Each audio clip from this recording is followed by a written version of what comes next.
हाय दोस्तों। पिछले कुछ वीडियोस के अंदर हमने मटेरियल्स के बारे में बात की जो भी मशीन के अंदर यूज होंगे। इसके बाद मैं आपको मशीन के बेसिक्स से रिलेटेड क्या डिस्कस करने वाला हूं। हम लोग डिस्कस करेंगे ईएमटी के वो कुछ प्रिंसिपल जो कि मशीन के लिए काफी रेलिवेंट होते हैं। देखो, जैसा मैंने पहले भी बोला है, मशीन की जो सारी वर्किंग है वो सारी वर्किंग ईएमटी के लॉज पे बेस्ड है। तो अगर ईएमटी के लॉज अच्छे से समझ लोगे तो मशीन की वर्किंग में कहीं भी दिक्कत नहीं आने वाली। लेकिन अगर ईएमटी को प्योरली इग्नोर कर दिया जाए तब मशीन की वर्किंग को कभी पकड़ नहीं पाओगे। तो जितने भी बड़े से बड़े कॉन्सेप्ट हैं वो एक्चुअल में बहुत छोटे छोटे कॉन्सेप्ट्स का डेवलप्ड फॉर्म है। इसीलिए हम लोग पहले बेसिक्स कवर कर रहे हैं। एक बार बेसिक कवर कर लेंगे, फिर मैं आपको दिखाऊंगा कि हर मशीन के अंदर यही बेसिक्स किस तरह से बड़े कॉन्सेप्ट को डिस्क्राइब करते हैं। ठीक है, तो आज हम लोग क्या बात करने वाले हैं? हम बेसिक लॉज ऑफ इलेक्ट्रोमैग्नेटिज्म के बारे में बात करने वाले हैं। ठीक है, ये लॉज एक बार अगर अच्छे से समझ लिए जाएं तो हर मशीन की वर्किंग के बारे में बात की जा सकती है। इसमें सबसे पहला लॉ जो मैं आप लोगों से डिस्कस करूंगा दैट इज बायट सेवर्ट्स लॉ। ठीक है, जिन लोगों ने ईएमटी कवर किया हुआ है ऑलरेडी वो चाहें तो स्किप भी कर सकते हैं या फिर एक बार क्विक रिवीजन के लिए इस वीडियो को रेफर भी कर सकते हो ताकि मशीन से पहले आपके जितने भी इलेक्ट्रोमैग्नेटिज्म के लॉज हैं वो अप टू डेट रहें। अब ये पहली बात आती है कि बायट सेवर्ट लॉ होता क्या है। तो बायट सेवर्ट लॉ क्या होता है? It is used to find magnetic field produced by current carrying conductor।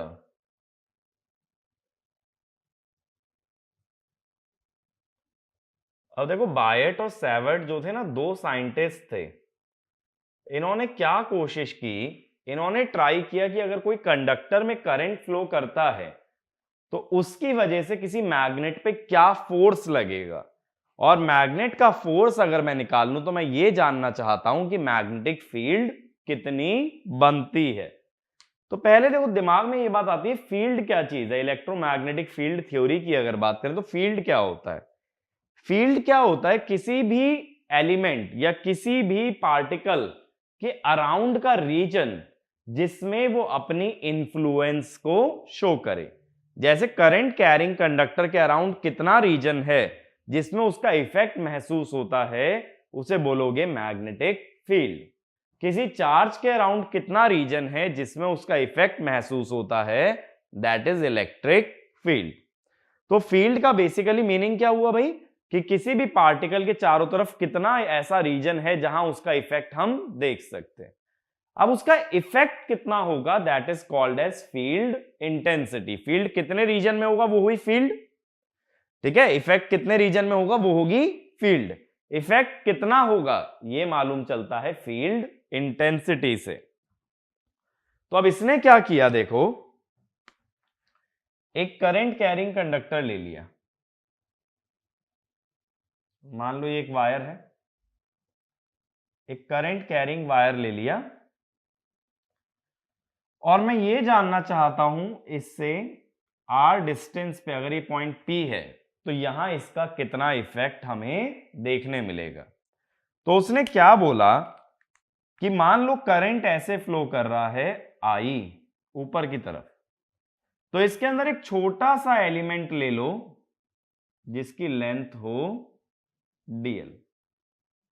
अब देखो, हमेशा ये ध्यान रखना कि करंट जो होता है ना आई, I is a scalar quantity,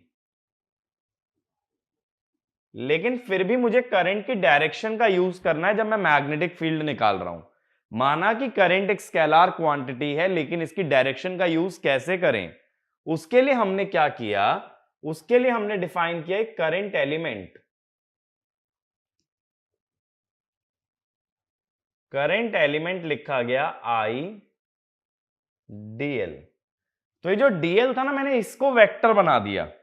rather than कि मैं सिर्फ करंट लेता, मैंने क्या ले लिया एक्चुअल में, आई डी एल। क्योंकि करंट को वेक्टर नहीं बना सकता बट वेक्टर लेंथ को बनाया जा सकता है, तो वेक्टर साइन किस पे लगा दिया, डीएल पे। अब बात है वेक्टर का तो मैग्नीट्यूड डायरेक्शन दोनों होता है, तो डीएल का डायरेक्शन क्या है, DL vector has same direction as current. ठीक है, आई माना कि एक स्केलार क्वांटिटी है लेकिन उसकी डायरेक्शन को किसके अंदर यूज कर लिया गया है, डीएल के अंदर, तो वो बन गया डीएल वेक्टर। अब इसकी वजह से, ये छोटे से एलिमेंट की वजह से यहां पे जो फ्लक्स, सॉरी यहां पे जो फील्ड इंटेंसिटी प्रोड्यूस हुई दैट इज डीएच। तो डीएच क्या हुआ, magnetic field intensity, magnetic field intensity due to IDL. ठीक है, इसकी वजह से जो भी मैग्नेटिक फील्ड बनेगी उसको हमने बोल दिया डीएच। अब समझने में ये आया कि जो डीएच है, अब मान लो ये डिस्टेंस है, लेट अस से एक्स बोल देता हूं, ये जो डीएच है ऐसा एक्सपेरिमेंट्स में देखा गया ये 1/x² के प्रोपोर्शनल था। फिर ये देखा गया कि ये जो x की डायरेक्शन होता है ऐसे है ना, x एलिमेंट से p की तरफ है x और आईडीएल है ऊपर की तरफ। अब सपोज ये एंगल है फाई, अगर ये एंगल है फाई तो दूसरी चीज देखी गई कि this DH is proportional to I D L sine phi. ठीक है, फाई क्या है, करंट एलिमेंट की डायरेक्शन और उससे निकलने वाले डिस्टेंस की डायरेक्शन के बीच का एंगल।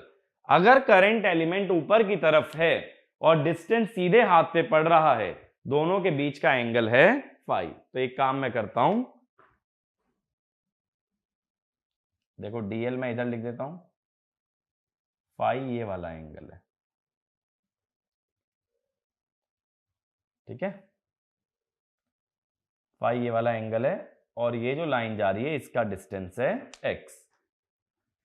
तो अब बायट सेवर्ट ने क्या बोला कि ये जो डीएच है इसको ऐसे लिख लो, proportional to I D L sine phi over x²। Proportionality sign हटा के कांस्टेंट लगा दिया गया, I D L sine phi by x²।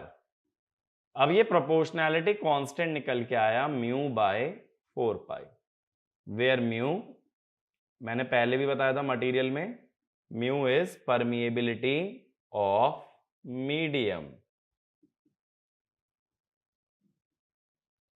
और म्यू की वैल्यू कितनी होती है, mu naught mu r. Mu naught क्या था, फ्री स्पेस परमिएबिलिटी, और ये कितनी आती है 4 पाई इंटू 10⁻⁻7 हेनरी पर मीटर। अब ये एक छोटे एलिमेंट की वजह से हमारे पास फील्ड इंटेंसिटी आ गई, H को हम लोग बोलते हैं मैग्नेटिक फील्ड इंटेंसिटी। तो H अगर ओवरऑल चाहिए तो उसको इंटीग्रेट करके निकाला जाएगा, mu naught mu R by 4 pi I D L sine phi by x²। तो ये होता है हमारा बायट सेवर्ट लॉ। तो बायट सेवर्ट लॉ कर क्या रहा है, किसी भी करंट कैरिंग कंडक्टर की मदद से बनने वाली मैग्नेटिक फील्ड इंटेंसिटी कैलकुलेट कर रहा है। अब इसके अंदर समझने वाली टर्म्स कौन कौन सी आ रही हैं, एक तो करंट एलिमेंट। करंट एलिमेंट की यूनिट क्या होगी भाई, जब करंट इनटू लेंथ कर रहा है तो इसकी यूनिट होती है एम्पियर मीटर। इसके बाद H की यूनिट क्या होती है, H की यूनिट होती है एम्पियर पर मीटर। ठीक है, H की यूनिट है एम्पियर पर मीटर। ये बात क्लियर हुई। तो अब इसके बाद एक पॉइंट लिखना, Biot Savart law describes the magnetic field intensity Biot-Savart law describes magnetic field intensity produced by a current element, ठीक है, ये वाला लॉ समझ आया। अब इसके अंदर देखो एक और चीज तुम्हें समझनी है, that is your right hand thumb rule. उस पे मैं आता हूं।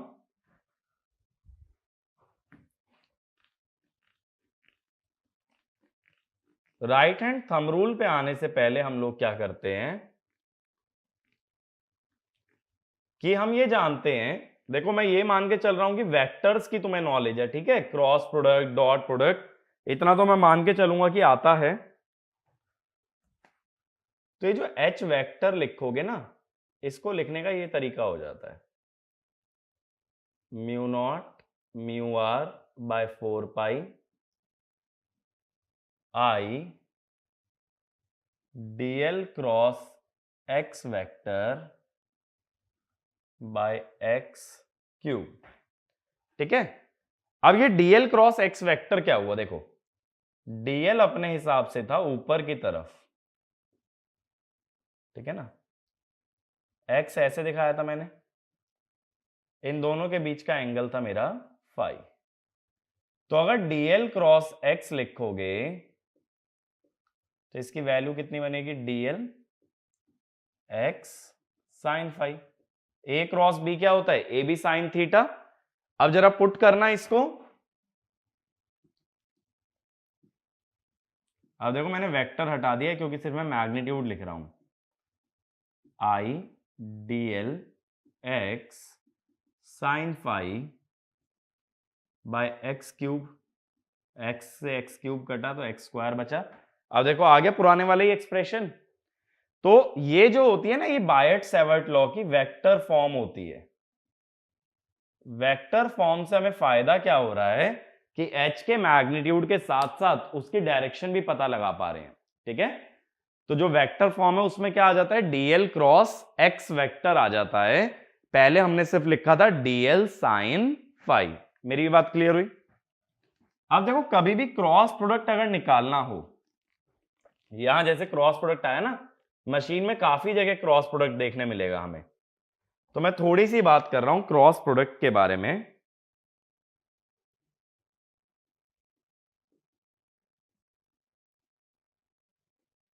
क्रॉस प्रोडक्ट देखो जब कभी दो वेक्टर्स का लिया जाए, A vector cross B vector, it is A B sine theta N cap, where theta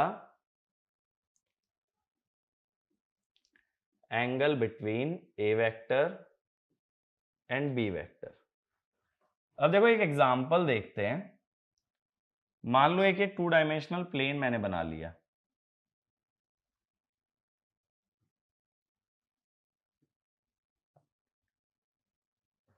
ये एक 2 डायमेंशनल प्लेन हो गया।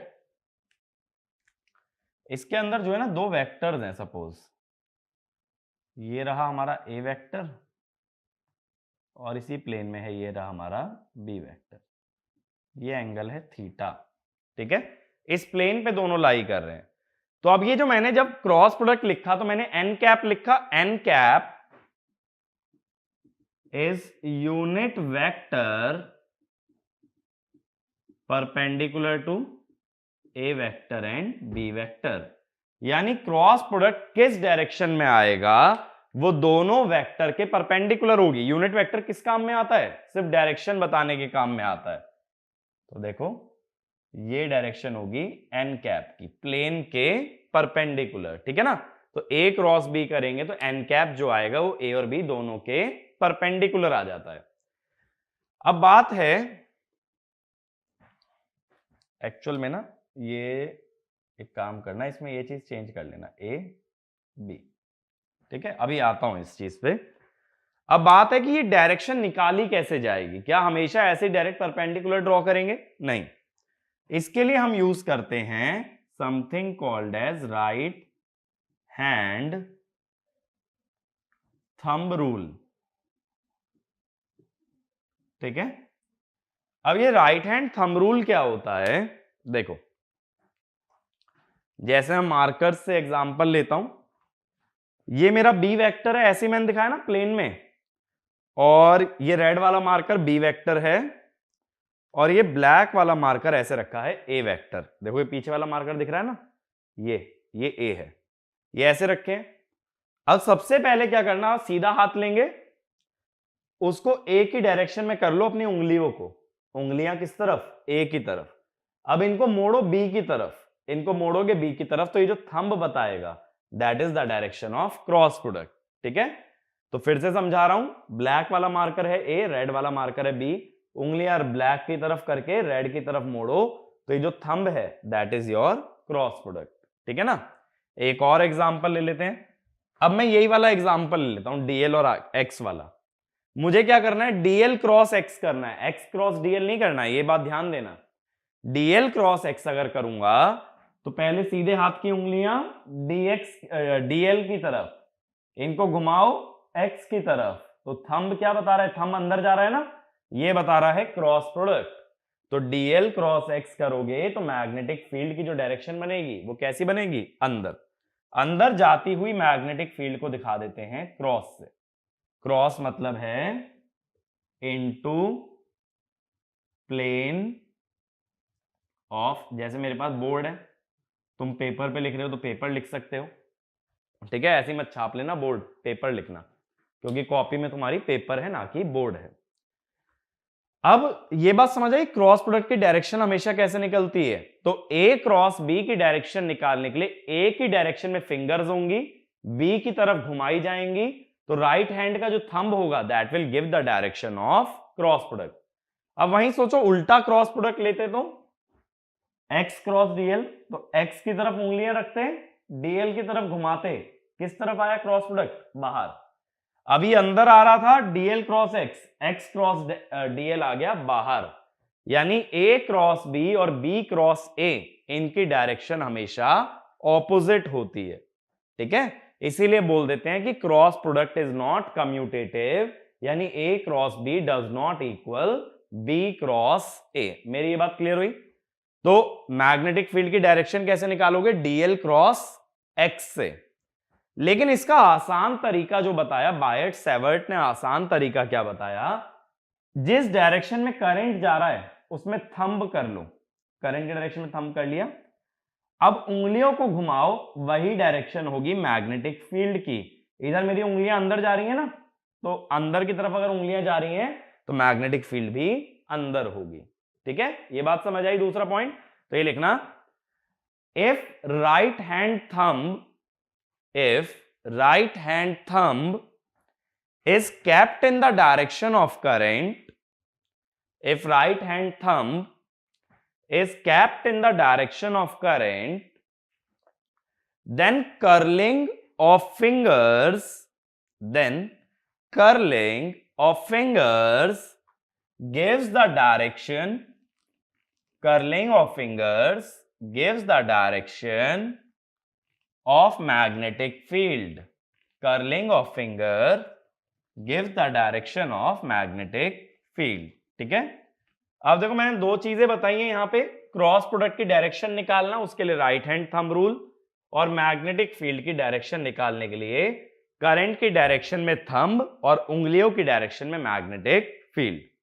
अब देखो बहुत बार ऐसा केस एनकाउंटर करोगे कि मान लो ये करंट है, डॉट का मतलब होता है coming out of the plane, तो बोर्ड से बाहर आ रहा है, बोर्ड से बाहर आ रहा है माने करंट कैसे है, इस तरह, तुम्हारी तरफ आ रहा है मेरी तरफ से। ठीक है, ऐसे आ रहा है करंट, करंट ऐसे आ रहा है, मैग्नेटिक फील्ड चाहिए, तो पहले करंट की डायरेक्शन में अंगूठा लगा लो, ये आ गया। फिर उंगलियां जब घूमेंगी, उंगलियां कैसे घूम रही है चेक करो, क्लॉकवाइज या एंटी क्लॉकवाइज। उंगलियां जब घूमेंगी तो वो डायरेक्शन होती है मैग्नेटिक फील्ड की। उंगलियां किस तरफ घूम रही है भाई, उंगलियां कुछ इस तरह से घूम रही हैं, अगर मैं बोर्ड पे दिखाऊं कुछ इस टाइप से, इधर से ऊपर जा रही हैं और वापस नीचे आ रही हैं। फिर से देखो, उंगलियां इधर से ऊपर गई और इधर से नीचे आ गई। ठीक है, तो लेफ्ट से नीचे, राइट से ऊपर को जा रही है, देखो राइट से ऊपर गई फिर लेफ्ट से नीचे आ गई। तो ये हम कह देंगे कि मैग्नेटिक फील्ड जो बनी H vector it is anti clockwise. ये जो है ना मशीन के अंदर बहुत बार ये वाली सिचुएशन आएगी। अब ऐसे ही सोचो, अगर करंट बाहर आने की जगह अंदर जा रहा होता, ठीक है, करंट अगर अंदर होता यानी तुम्हारी तरफ से मेरी तरफ, तब क्या करते? तब हम करंट की डायरेक्शन में अंगूठा रखते इस तरफ। पहले मैंने ऐसे किया था ना बाहर आते हुए, अब इस तरफ करंट की डायरेक्शन में अंगूठा आया।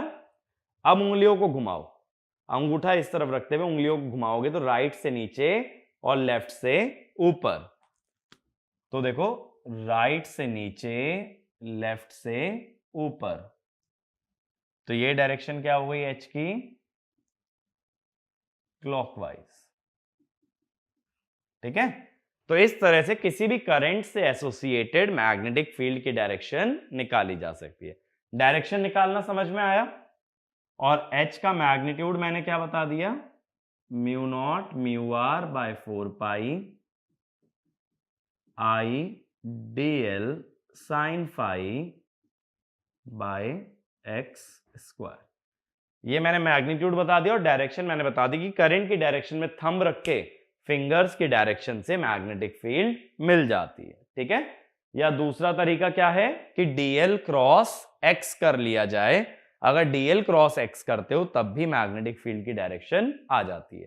और ए क्रॉस बी की डायरेक्शन कैसे निकलती है? हमेशा ए की तरफ फिंगर्स रखते हैं, बी की तरफ घुमाते हैं, तो क्रॉस प्रोडक्ट मिलता है थंब से। तो ये रूल याद रखना, कभी भी मैग्नेटिक फील्ड में इससे ज्यादा डायरेक्शन में तुम्हें कॉम्प्लिकेशन कभी भी नहीं होगा। ठीक है, करंट की डायरेक्शन में थंब और फिंगर्स की डायरेक्शन में मैग्नेटिक फील्ड। ठीक है, लेकिन ऐसा कब करोगे? जब एक करंट कैरिंग वायर तुम्हें दिया हो, सिंपली कि एक स्ट्रेट वायर है जो करंट ले जा रहा है, तो मैग्नेटिक फील्ड ऐसे निकाल देना। अब इसके बाद देखो दूसरा लॉ आता है मैग्नेटिज्म डिस्क्राइब करने के लिए, which is called as Ampere's law.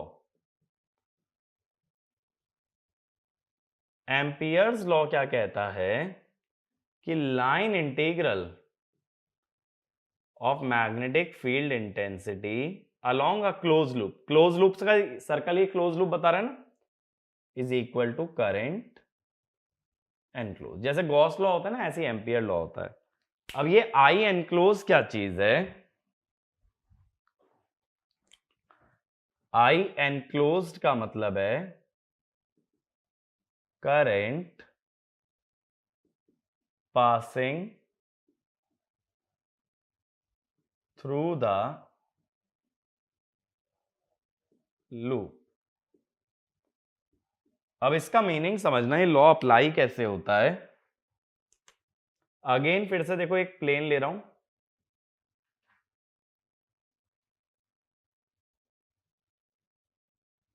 इसमें मान लो कोई भी ऐसे एक क्लोज लूप है। ठीक है, ये है अपनी एक क्लोज लूप।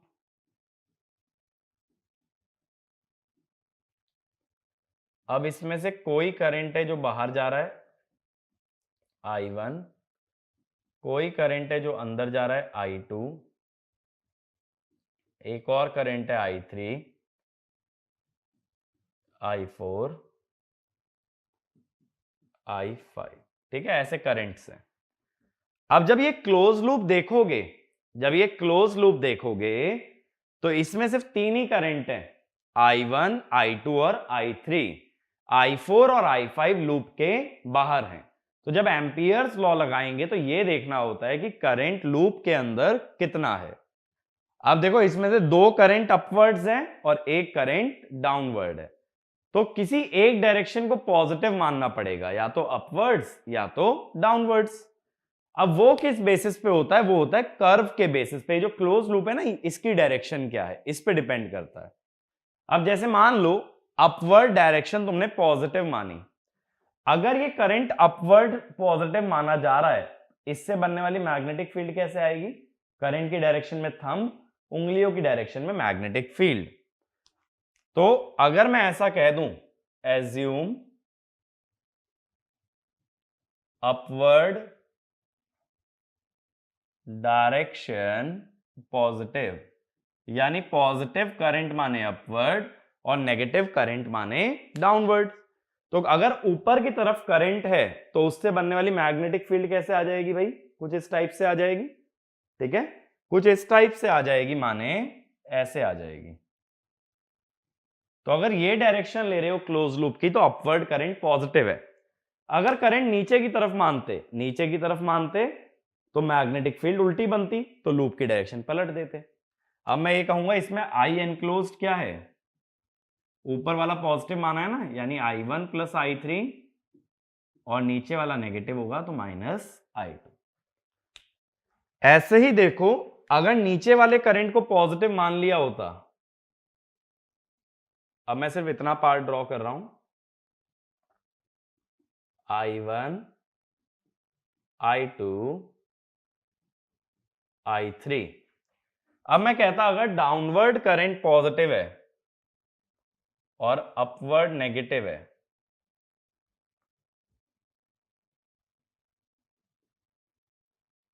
तब हम क्या करते? डाउनवर्ड करंट पॉजिटिव है, इससे बनने वाली मैग्नेटिक फील्ड ऐसे आती, राइट से आगे लेफ्ट से पीछे, तो राइट से आगे लेफ्ट से पीछे। तब मैं बोल देता कि करंट एनक्लोज कितना होगा? I2 minus I1 plus I3।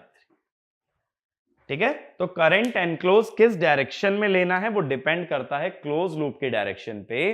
But ये सिर्फ क्या बोलता है कि एक क्लोज लूप एज्यूम करो और उसमें से जितना करंट पास हो रहा है that is equal to line integral of field intensity along the loop. ये होता है हमारा एम्पियर्स लॉ। अब ये एम्पियर्स लॉ से जो है ना बहुत सारे इंपॉर्टेंट रिजल्ट्स आते हैं। रिजल्ट में डिराइव नहीं कर रहा हूं क्योंकि वो सारा ईएमटी में तुम ऑलरेडी करोगे, तो एक दो रिजल्ट मैं तुम्हें बता रहा हूं जो कि अपने काम आ सकता है आगे चल के। सबसे पहला, field due to infinite current carrying wire. ठीक है,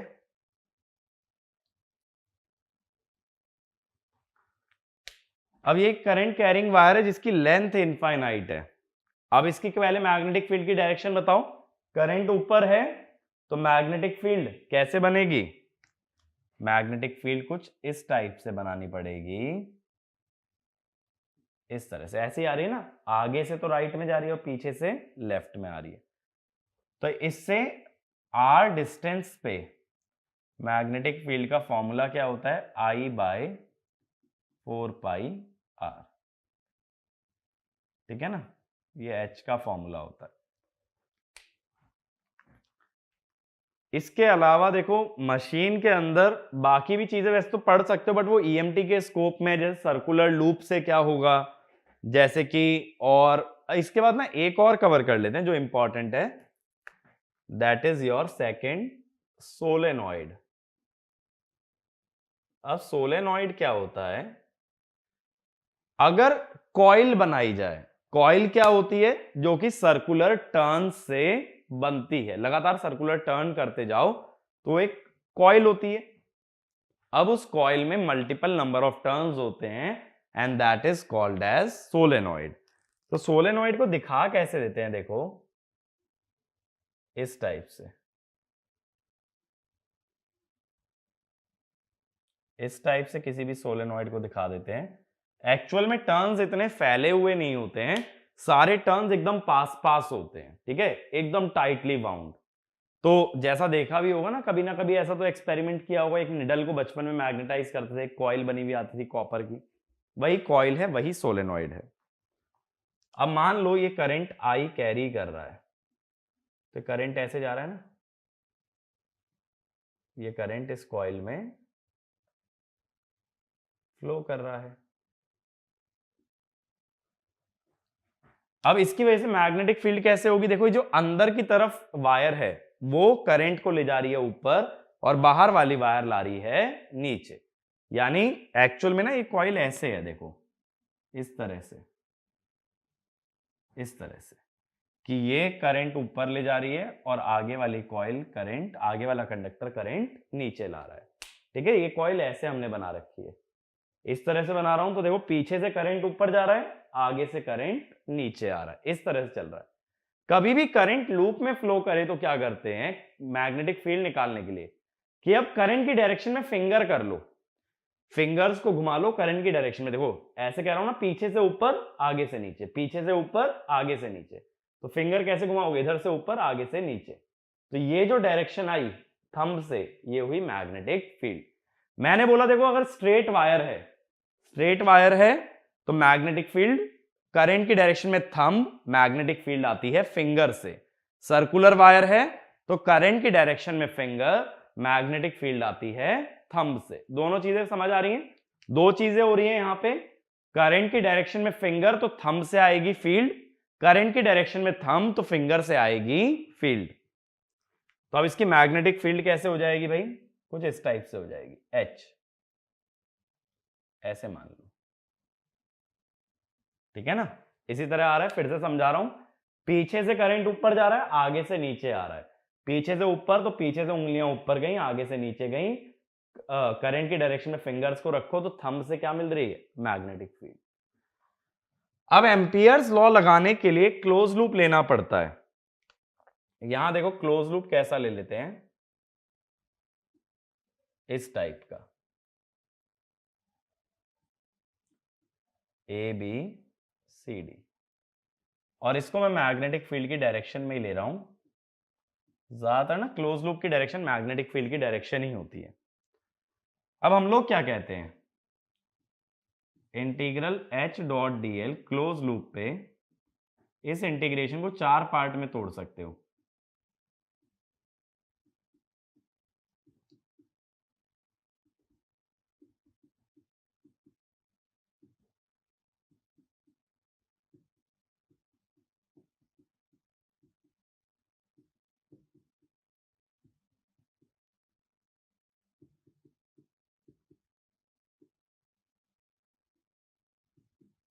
ठीक है, मैंने 4 पार्ट में तोड़ दिया। इधर से चलना शुरू किया, डीसी, सीबी, बीए और एडी। ठीक है ना, अब देखो डीसी में डायरेक्शन भी राइट में है, एच भी राइट में, डॉट प्रोडक्ट क्या होता है, A B cos theta. Length की डायरेक्शन और एच की डायरेक्शन में सेम डायरेक्शन है तो एंगल कितना, 0। तो डीसी में एच डॉट डीएल हो जाएगा एच डी एल कॉस 0। बात समझ आई? ए डॉट बी होता है ए बी कॉस थीटा, तो एच डॉट डी एल होगा एच डी एल कॉस 0, क्योंकि दोनों की डायरेक्शन है सेम। अब देखो एच राइट में है, बीसी अपवर्ड्स है। अगर बीसी अपवर्ड्स है तो राइट और अपवर्ड्स कितना एंगल है, 90। कॉस 90 क्या होगा, 0। तो ये वाला H dot D L CB वाला आएगा 0। ठीक है, ये बनेगा इक्वल टू 0, क्योंकि डॉट प्रोडक्ट 90 डिग्री के दो वेक्टर्स का 0 आता है ना। फिर बी ए, अब हम ये मानते हैं कि सोलेनॉइड की मैग्नेटिक फील्ड अंदर है, उसके बाहर नहीं है। तो सोलेनॉइड के बाहर मैग्नेटिक फील्ड ही अगर 0 मान लें तो बी ए में क्या आएगा, दिस विल ऑल्सो बी 0। ठीक है, तो सोलेनॉइड की मैग्नेटिक फील्ड उसके अंदर रहेगी, उसके बाहर मैग्नेटिक फील्ड क्या हो जाएगी, 0। फिर एडी पे आ जाओ, एडी वर्टिकल है और एच हॉरिजॉन्टल, हॉरिजॉन्टल और वर्टिकल का डॉट प्रोडक्ट क्या हो जाएगा, 0। ठीक है ना, तो अब बचा क्या, सिर्फ डीसी वाला बचा, बाकी सारे इंटीग्रल हैं 0। मेरी ये बात क्लियर हुई?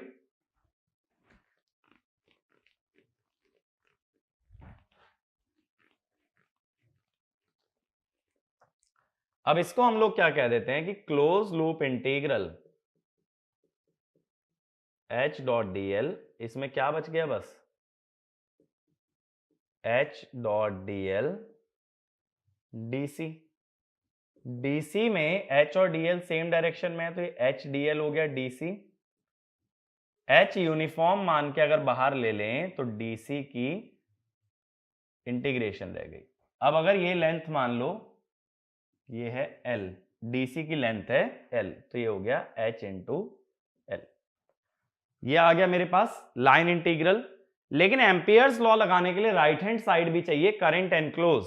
अब हम क्या कहते हैं सोलेनॉइड में, number of turns per unit length, ये मान लो है small n, number of turns per unit length. तो in length L, number of turns n equal to n into L, इतने नंबर ऑफ टर्न्स आ जाएंगे। अब बात है करंट एनक्लोज कितना होगा। अब थोड़ा सा देखो इसमें ना विजुलाइज करने की कोशिश करना। जैसे ये मेरी कॉइल है, इस तरह से चल रही है ना कॉइल, ये मेरी कॉइल है, इसके अंदर ये रही H या ये रही लेंथ। अब मुझे ये देखना है कि इसमें करंट कितना फ्लो कर रहा है। अब देखो अगर ये लूप है मेरी और ये मेरी कॉइल है, इस तरह से मेरी कॉइल बंधी हुई है, ठीक है ना। तो अब बात आती है इसमें से करंट कितना पास किया होगा। तो थोड़ा सा विजुलाइज करने के लिए समझना, इसमें से करंट कितना पास करेगा मुझे बताओ। ये टर्न ऐसे ले गया करंट, अगला टर्न भी ऐसे ले गया, आगे वाला, सॉरी ये जो है ना ये पलट दिया है हमने, ये एक्चुअल में ऊपर, ये नीचे, ये ऊपर आगे वाला नीचे, ये ऊपर आगे वाला नीचे, ऊपर नीचे और फिर ये नीचे, ठीक है, ठीक है ना। वो एरो हमने उल्टे ड्रॉ कर दिए थे। अब मुझे क्या दिख रहा है एक्चुअल में, ये आगे वाला कंडक्टर जो है ना बाहर ला रहा है करंट। ऐसे मैंने बोला कि L लेंथ में कितने कंडक्टर या कितने टर्न्स लाई कर रहे हैं, NL लाई कर रहे हैं, और हर कोई करंट I लेके आ रहा है। तो मैं क्या कहूंगा कि करंट एनक्लोज कितना हुआ, या लूप से कितना करंट निकला, NL इंटू I। ये बात समझ आई। ये एक्चुअल में ना देखो कॉइल ऐसे है, तो इस सरफेस से या इस प्लेन से कितना करंट निकल रहा है, n टर्न्स की n वायर्स I करंट लेके आ रही हैं इस तरह से बाहर, तो कितना करंट लाएंगी, जितने टर्न्स होंगे इनटू I। तो अब हम अगर एम्पियर्स लॉ लगाते हैं तो line integral is equal to current enclose, तो H हो जाता है Ni। ये बात समझ आई, where n is the number of turns per unit length. चलो एक पॉइंट लिख लेना, इन अ सोलेनॉइड, ये सारा नोट करने के बाद लिख लेना, in a solenoid magnetic field is assumed, in a solenoid magnetic field is assumed to exist inside the solenoid, is assumed to exist inside the solenoid and H equal to Ni। ये लिख लेना formula H equal to Ni, और यहां पे लिख भी लेना where N is number of turns per unit length। मेरी बात क्लियर हुई, ये H का डेरिवेशन क्लियर हुआ, ठीक है। तो ये फॉर्मूले हमारे लिए रेलिवेंट हैं जब हम लोग बात कर रहे हैं मशीन्स की। तो मैं उम्मीद करता हूं कि एम्पियर्स लॉ समझ आया होगा कि किस तरह से काम करता है। एम्पियर्स लॉ में ज्यादा कुछ नहीं याद करना है, इसका स्टेटमेंट याद करना है कि H dot D L equal to current enclose, और दो फॉर्मूले याद कर लो, एक स्ट्रेट कंडक्टर का और एक सोलेनॉइड का। बाकी जितने भी फॉर्मूले यूजफुल हैं गेट एग्जाम के लिए या किसी भी एग्जाम के लिए, वो तुम्हारे ईएमटी के सिलेबस में कवर हो जाएंगे, ठीक है। अभी मशीन्स के रिगार्डिंग हम लोग बात कर रहे हैं। अब देखो, अब हम लोग नेक्स्ट टॉपिक पे आते हैं। ये तो हुए मैग्नेटिज्म के लॉज। अब हम बात करेंगे इलेक्ट्रोमैग्नेटिक इंडक्शन की।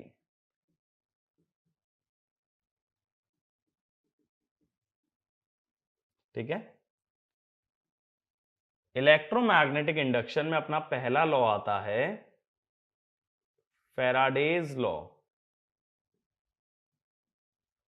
ठीक है, सभी लॉज में सबसे इंपॉर्टेंट लॉ है हमारा फैराडेज लॉ। अब फैराडेज लॉ क्या कहता है कि जब कभी, पहले फैराडेज लॉ से पहले ना एक काम करते हैं, पहले फ्लक्स समझते हैं।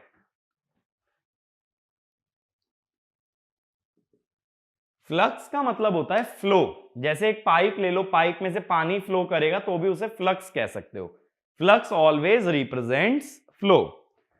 तो फ्लक्स को किससे रिलेट कर दिया हमने? सीधे फ्लो से। तो जब हम मैग्नेटिक फ्लक्स की बात करते हैं, magnetic flux is nothing but flow of magnetic field lines. जब मैग्नेटिक फील्ड लाइन किसी सरफेस से गुजरती हैं, कहीं से फ्लो करती हैं, तो उसे बोलोगे मैग्नेटिक फ्लक्स। ठीक है। अब फैराडे ने क्या बोला, या पहले अगर इसको ना कई लोग गलत बोल देते हैं कि मैग्नेटिक फ्लक्स, ये हमेशा ना ये ध्यान रखना, proportional to number of field lines होता है। कई लोग क्या बोल देते हैं कि नंबर ऑफ फील्ड लाइंस जो किसी सरफेस से पास होती हैं वही मैग्नेटिक फ्लक्स है। नहीं, नंबर ऑफ फील्ड लाइन के प्रोपोर्शनल है। यानी ज्यादा लाइंस पास होंगी अगर एक सरफेस से तो ज्यादा फ्लक्स होगा, कम लाइंस पास होंगी तो कम फ्लक्स होगा। बट ऐसा मत कहना कि जितनी लाइन पास होंगी उतना ही फ्लक्स होगा, उसके प्रोपोर्शनल चलेगा। क्योंकि देखो क्या होता है, जो मैग्नेटिक फ्लक्स होता है ना, इसकी यूनिट वेबर होती है। अब एक चीज सोचो, मैंने एक सरफेस से कह दी 10 मैग्नेटिक फील्ड लाइन पास हो रही हैं। अब 10 लाइन की यूनिट तो कुछ होगी ही नहीं ना। लाइंस की यूनिट क्या हो सकती है? It is unitless. But flux की यूनिट क्या है? वेबर। इसलिए प्रोपोर्शनल में चलते हैं, इक्वालिटी में नहीं चलते। मैं कहूंगा एक सरफेस से 10 लाइन पास होती हैं, दूसरे से 20। ज्यादा फ्लक्स कहां है? प्रोपोर्शनल है। इसलिए जहां ज्यादा लाइन है वहीं ज्यादा फ्लक्स है। बट इक्वालिटी मत लगाना। अब फेराडे ने क्या बोला कि जब कभी फ्लक्स टाइम पे डिपेंड करेगा तो उस सिस्टम में एक ईएमएफ इंड्यूस होगा, इलेक्ट्रोमोटिव फोर्स इंड्यूस होगा, and that is your Faraday's law. तो इसमें लिखना, when the flux passing through, when the flux passing through a loop, when the flux passing through a loop is varying with time, is varying with time, then an EMF is induced, then an EMF is induced inside the loop. EMF is induced inside the loop. अब EMF निकालने से पहले हमें यह समझना पड़ेगा एक term, flux linkage. Flux linkage होता है total amount of flux passing through an turns of a coil. ठीक है, किसी भी कॉइल में अगर एन टर्न्स हैं, उनसे मिला के जो टोटल फ्लक्स पास होगा उसे बोला जाता है फ्लक्स लिंकेज। इसीलिए फ्लक्स लिंकेज को लिख देते हैं साई से। एन टर्न्स है, हर एक में से 5 फ्लक्स पास हो रहा है, तो psi equal to N phi. ठीक है, तो ये होता है फ्लक्स लिंकेज। अब फेराडे ने क्या बोला, ये जो ईएमएफ होता है ये rate of change of flux linkage होता है, यानी rate of change of N phi होता है। एन तो कांस्टेंट है, बाहर आ गया, N D phi by D T हुआ। ठीक है, तो फेराडे ने हमें ये बताया कि कितना ईएमएफ इंड्यूस होगा एक कॉइल में अगर उससे पास होने वाला फ्लक्स टाइम का फंक्शन है। अगर वो टाइम पे डिपेंडेंट ही नहीं है तो टाइम के रिस्पेक्ट में उसका डेरिवेटिव क्या होगा? 0। अब मैं बोल दूं if flux is constant then EMF is 0। तब कोई ईएमएफ इंड्यूस नहीं होगा। ईएमएफ सिर्फ पैदा कब होगा? जब फ्लक्स टाइम के साथ वेरी करे। तो ये होता है अपना फेराडेज लॉ। ठीक है, अब इसके अंदर क्या होता है कि फेराडेज लॉ कब लगाया जाता है? तो क्या होता है देखो, इंड्यूस्ड ईएमएफ की जब बात करते हैं, इसके लिए जो है ना कुछ नेसेसरी कंडीशन होती हैं। इंड्यूस्ड ईएमएफ के लिए नेसेसरी कंडीशन क्या होती है? फर्स्ट, मैग्नेटिक फील्ड होना चाहिए।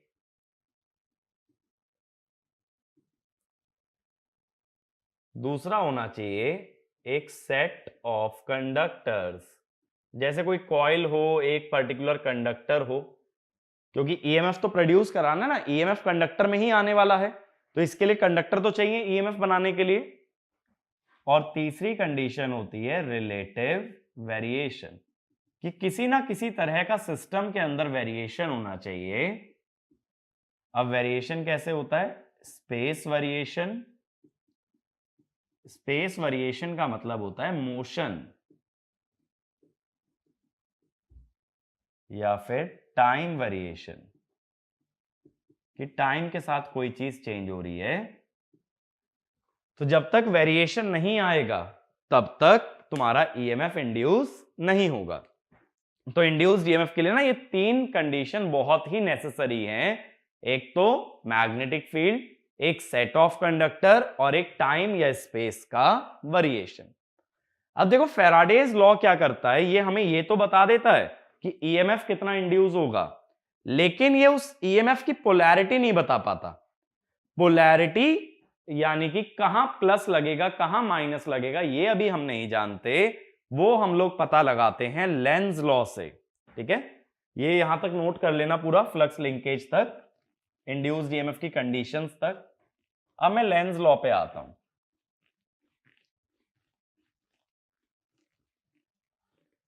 अब देखो ये लेंज लॉ क्या चीज है।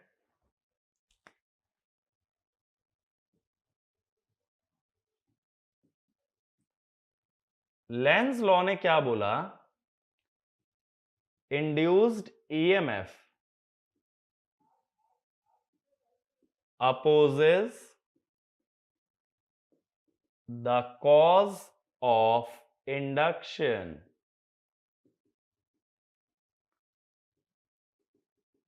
ठीक है, ईएमएफ जो बनेगा वो अपने ही कॉज को अपोज करेगा, यानी खुद ही को खत्म करने की कोशिश करेगा। अगर ईएमएफ बनाने के लिए एक फ्लक्स है तो ईएमएफ बनने के बाद ईएमएफ उसी फ्लक्स को अपोज करता है। इसीलिए लेंज ने क्या बोला, ये जो फैराडेज लॉ है इसमें एक माइनस साइन और लगा दिया। नेगेटिव साइन यहां क्या बता रहा है कि induced EMF opposes the change of flux. इसका बेस्ट एग्जांपल ले लो, एक इंडक्टर। इंडक्टर में क्या बोलते हो, inductor opposes the change of current, क्योंकि जब करंट चेंज होगा तो फ्लक्स चेंज होगा, और यही लेंज लॉ कहता है कि it should oppose the change, तो that is why it opposes the change of current. तो इसमें लिखना the negative sign in Lenz law, the negative sign in Lenz law indicates that the negative sign in Lenz law indicates that induced EMF opposes the change of flux, opposes the change of flux।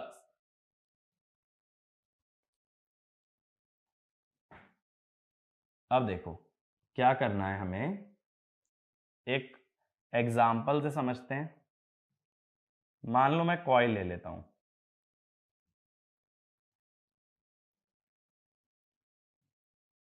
ठीक है, coil एक magnetic material या फेरो magnetic material पे bound है। अब इस material के अंदर ना एक फ्लक्स आ रहा है, सपोज ये फाई आ रहा है। ठीक है, ये फाई एक्सटर्नल है। अब मैं ये जानना चाहता हूं इसमें बनने वाले ईएमएफ की पोलैरिटी क्या होगी। तो मैं तुम्हें ये बोल दे रहा हूं पहले से ही कि phi external is a function of time. ये टाइम पे डिपेंडेंट है, यानी ये ईएमएफ तो बनाएगा। अब ईएमएफ की पोलैरिटी क्या होगी ये पता लगाने के लिए क्या करना पड़ता है, एक ना यहां रेजिस्टेंस लगा लो। अब मैं क्या कहूंगा कि जब इस कॉइल में करंट फ्लो करेगा तो वो भी अपना फ्लक्स बनाएगा। जब भी कोई करंट फ्लो करता है तो वो मैग्नेटिक फील्ड या मैग्नेटिक फ्लक्स जनरेट करता है, और वो मैग्नेटिक फील्ड ऐसी जनरेट होनी चाहिए जो एक्सटर्नल फील्ड को अपोज करे। तो इसमें लिखना the magnetic field produced by current, the magnetic field produced by current induced in the coil, produced by current induced in the coil should be such that it opposes the external flux. Should be such that it opposes external flux. तो जो induced flux हो वो उल्टा हो। ये जो coil flux बनाएगी ना, ये ऊपर की तरफ बनाए, इसको अपोज करने के लिए।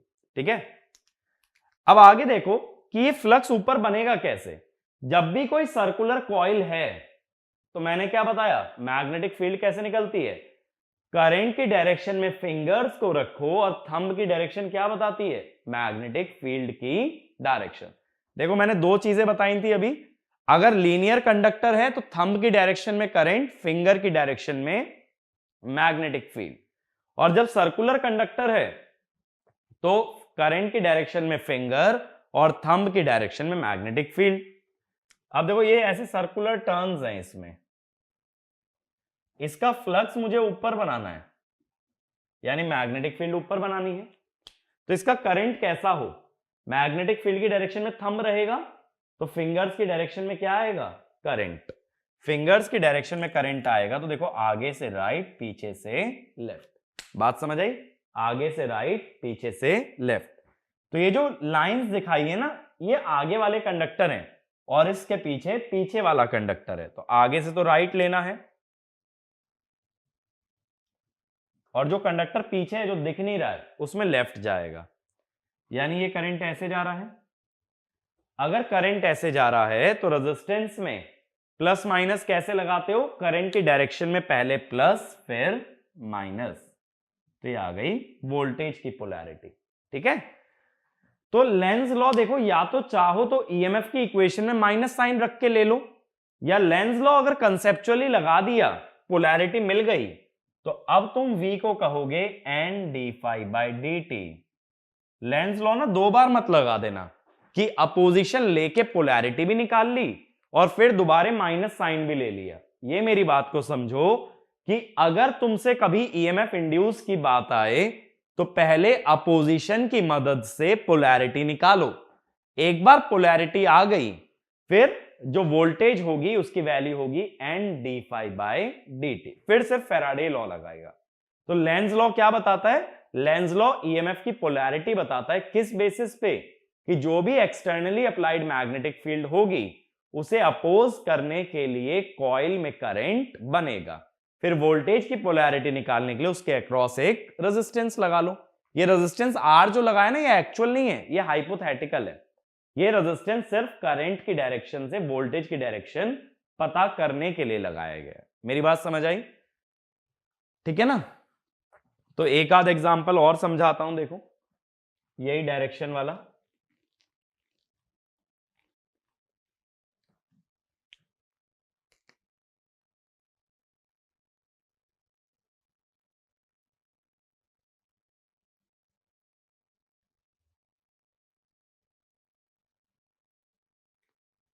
ऐसा ना सिस्टम हमें ट्रांसफॉर्मर में देखने मिलेगा।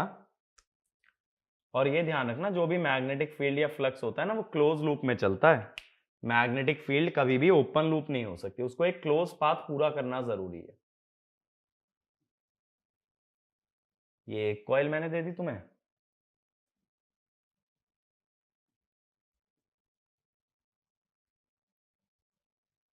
ये मैंने दूसरी कॉइल दे दी।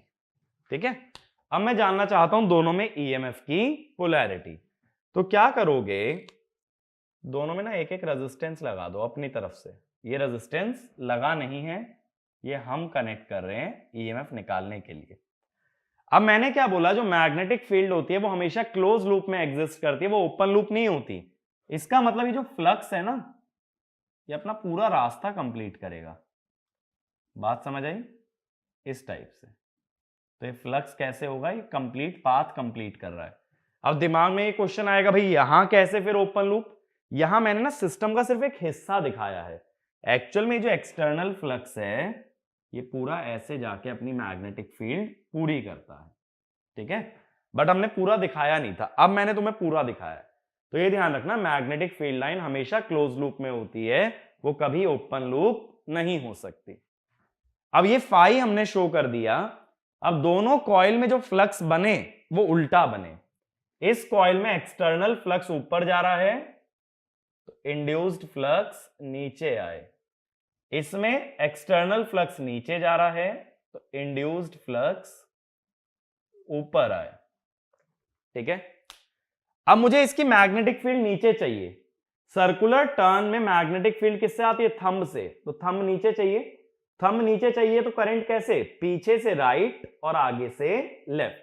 पीछे से राइट जा रहा है और आगे से लेफ्ट आ रहा है, तो आगे से लेफ्ट, ठीक है, और पीछे से राइट। अब जब ये आगे से लेफ्ट आया तो ये बन गया प्लस और ये माइनस। ये करंट आया ना, करंट की डायरेक्शन में पहले प्लस फिर माइनस। इसका फ्लक्स मुझे ऊपर चाहिए, इसका फ्लक्स ऊपर चाहिए तो थंब की डायरेक्शन में आएगा ना फ्लक्स, तो आगे से राइट, पीछे से लेफ्ट। आगे से राइट, जो कंडक्टर आगे उससे राइट और पीछे से लेफ्ट। फिर करंट की डायरेक्शन में प्लस माइनस, आ गई ईएमएफ की पोलैरिटी। तो देखो स्टेप्स क्या हुए, स्टेप्स लिख लेना। First point, assume induced flux, assume induced flux in a direction, assume induced flux in a direction opposite to applied flux, in a direction opposite to applied flux. Next point, find current direction, find current direction in the coil, find current direction in the coil based on induced flux, based on induced flux। ठीक है, तीसरा point, connect a resistance across the coil, connect a resistance across the coil and based on current direction, and based on current direction find voltage polarity, based on current direction find voltage polarity। अब इसका next heading डालना, ये Lenz law clear हो गया ना, तो इसका एक पॉइंट और लिख लेना।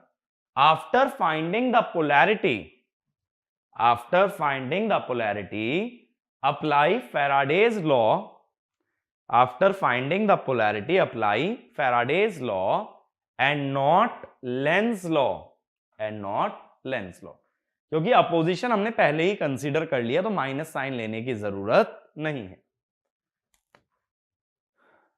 अब इसके बाद नेक्स्ट लिखना types of induced EMF, types of induced EMF. अब इसके अंदर पहला लिखो, पहला इंड्यूस्ड ईएमएफ होता है स्टैटिकली इंड्यूस्ड ईएमएफ और transformer EMF, statically induced EMF और ट्रांसफॉर्मर ईएमएफ। अब इसमें लिखना if the EMF is produced, if the EMF is produced due to time variation of magnetic field, if the EMF is produced due to time variation of magnetic field but there is no motion, but there is no motion, then induced EMF is called, then induced EMF is called statically induced EMF, then induced EMF is called statically induced EMF। अब देखो transformer इकलौती ऐसी machine है जिसमें कोई motion नहीं होगा, और स्टैटिकली इंड्यूस्ड ईएमएफ में मैंने ये बोला ईएमएफ जो आ रहा है वो मोशन की वजह से नहीं, वो मैग्नेटिक फील्ड के वेरिएशन से आ रहा है। तो स्टैटिकली इंड्यूस्ड ईएमएफ ही क्या कहलाता है? Transformer EMF. इसमें हम ईएमएफ को क्या लिखते हैं? अभी हमने फैराडेज लॉ में लिखा था N D phi by D T, तो N D by D T B into A. B मैंने बताया था ना फ्लक्स डेंसिटी होती है, फ्लक्स पर यूनिट एरिया होती है। तो यहां एरिया वेरी नहीं कर रहा, वेरी कर रही है फ्लक्स डेंसिटी, तो एरिया डेरिवेटिव के बाहर आ गया। NAdB/dt। इसी को बोलते हैं ट्रांसफॉर्मर ईएमएफ, जो ईएमएफ बी के वेरिएशन से बने बट उसमें कोई मोशन ना हो, that is your dynamic EMF, sorry static EMF. अगला लिखना दूसरा category, dynamically induced EMF. Second category, dynamically induced EMF. अब इसमें लिखना the EMF produced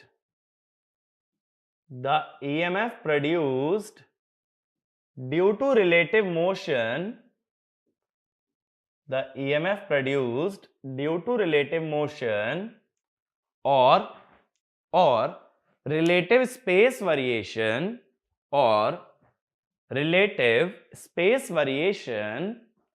is called dynamically induced EMF.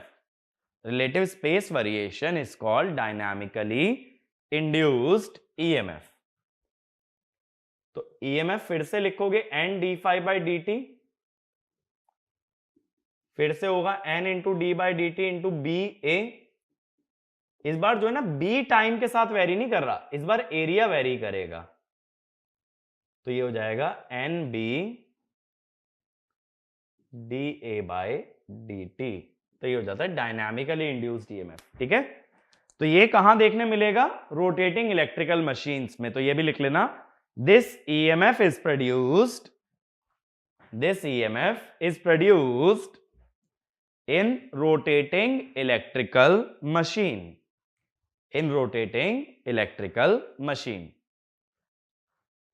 ठीक है, तो ये दोनों कैटेगरी क्लियर है।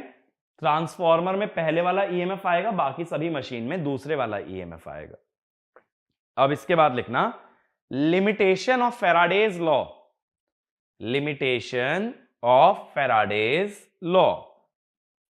तो इसमें लिखना Faraday's law assumes that the flux passing through each turn of a coil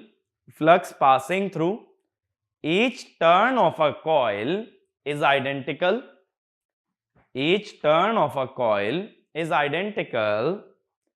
Or there is no leakage, अब इस पॉइंट को समझना, जब मैंने फ्लक्स लिंकेज बताया था तो मैंने बोला था कि फ्लक्स लिंकेज कितना है, N इंटू फाइव। तो मैंने क्या बोला था, N टर्न्स हैं और हर एक टर्न में कितना फ्लक्स पास हो रहा है, 5। लेकिन यही एक एजम्पशन है कि सभी टर्न्स में से बराबर फ्लक्स पास होगा। मान लो पहले टर्न में से 1 वेबर पास हुआ, फिर उसका कुछ हिस्सा बाहर चला गया और अगले टर्न में से सिर्फ 0.9 वेबर पास हुआ, तो फैराडेज लॉ नहीं लग पाएगा।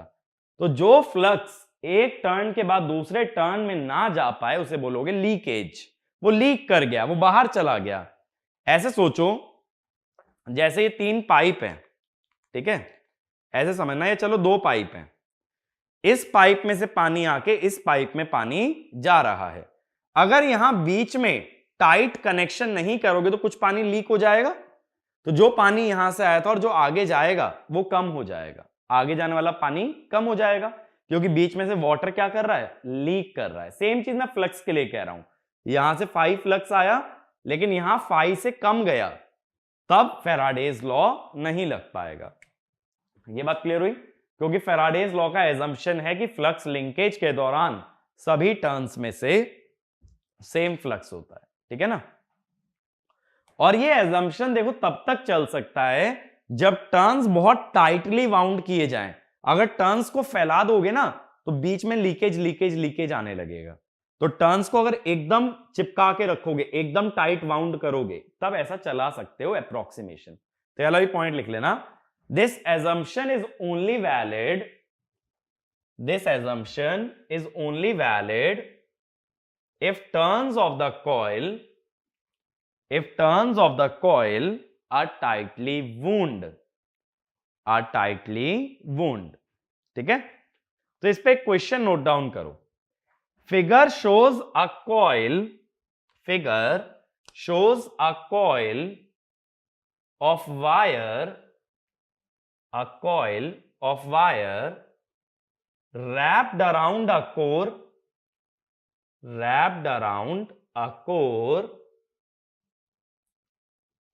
ठीक है.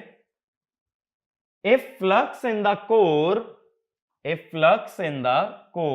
ये flux लिख लेना, is given by, flux in the core is given by, तो ये फ्लक्स नोट डाउन करो भाई. अब ये फिगर मत बनाना, बस ये फ्लक्स की इक्वेशन नोट डाउन करना. 0.05 sin 377t. अब इसके आगे लिखो, if there are 100 turns on core, if there are 100 turns on core, what voltage is produced? What voltage is produced in the coil? What voltage is produced in the coil? And what is its polarity? What is its polarity? Assume entire flux stays inside the core. Assume entire flux stays inside the core. ठीक है, ये diagram draw कर लेना. इसके बाद तुम्हें ये AB के अक्रॉस ये बताना है कितनी वोल्टेज बनती है. टर्न्स हमें गिवन है 100 टर्न्स, और उसकी पोलैरिटी भी बतानी है. ठीक है, तो इस लेक्चर को मैं यहीं पे एंड करता हूं. ये जो क्वेश्चन है तुम्हारे लिए होमवर्क क्वेश्चन है, जिसका सॉल्यूशन हम लोग अगले वीडियो के अंदर देखेंगे, और अगले वीडियो में ये इलेक्ट्रोमैग्नेटिक लॉज का डिस्कशन ही हम आगे कंटिन्यू करेंगे. ठीक है, तो इसी को और आगे समझेंगे और बातें करेंगे. ज्यादातर बातें अब मैं करूंगा डायनामिकली इंड्यूस्ड ईएमएफ पे. ठीक है, और हम लोग ये भी देखेंगे कि मैग्नेटिज्म का इफेक्ट कैसे पड़ा जाता है, फोर्स, टॉर्क, ये सारी चीजें कैसे निकालते हैं. तो आज के वीडियो में हम लोगों ने क्या क्या कवर किया. सबसे पहले मैंने आप लोगों को बताया बायट-सैवर्ट्स लॉ, फिर मैंने क्रॉस प्रोडक्ट की डायरेक्शन आपको बताई, मैंने मैग्नेटिक फील्ड की डायरेक्शन बताई एक लीनियर कंडक्टर में. फिर हम आए एम्पियर्स लॉ पे. एम्पियर्स लॉ में हमने दो फॉर्मूले देखे, एक तो सोलेनॉइड और एक इनफाइनाइट लाइन करंट. और फिर मैंने बताया अगर कोई सर्कुलर टर्न होता है तो उसके मैग्नेटिक फील्ड की डायरेक्शन कैसे लेते हैं. इसके बाद हम आए फेराडेज लॉ पे. फेराडेज लॉ हमने पढ़ा, फिर हमने पढ़ा लेंज लॉ. फिर मैंने बताया लेंज लॉ कंसेप्चुअली कैसे अप्लाई करते हैं, कैसे अपोजिशन देखा जाता है, उससे पोलैरिटी निकलती है, और पोलैरिटी निकलने के बाद मैग्नीट्यूड कैसे आता है, फेराडेज लॉ से. ठीक है, फिर स्टैटिकली, डायनामिकली, ये दो तरह के ईएमएफ हमने देखे. तो अगली बार मैं मोशनल ईएमएफ से स्टार्ट करूंगा और मैं बात करूंगा कि मैग्नेटिक फील्ड कैसे फोर्स प्रोड्यूस करती है. ठीक है, तो ये सारी चीजें हम लोग अगले वीडियो के अंदर कवर करेंगे. तब तक ये वाला प्रॉब्लम सॉल्व करके रखना, इसका सॉल्यूशन से हम लोग लेक्चर स्टार्ट करेंगे. Thank you.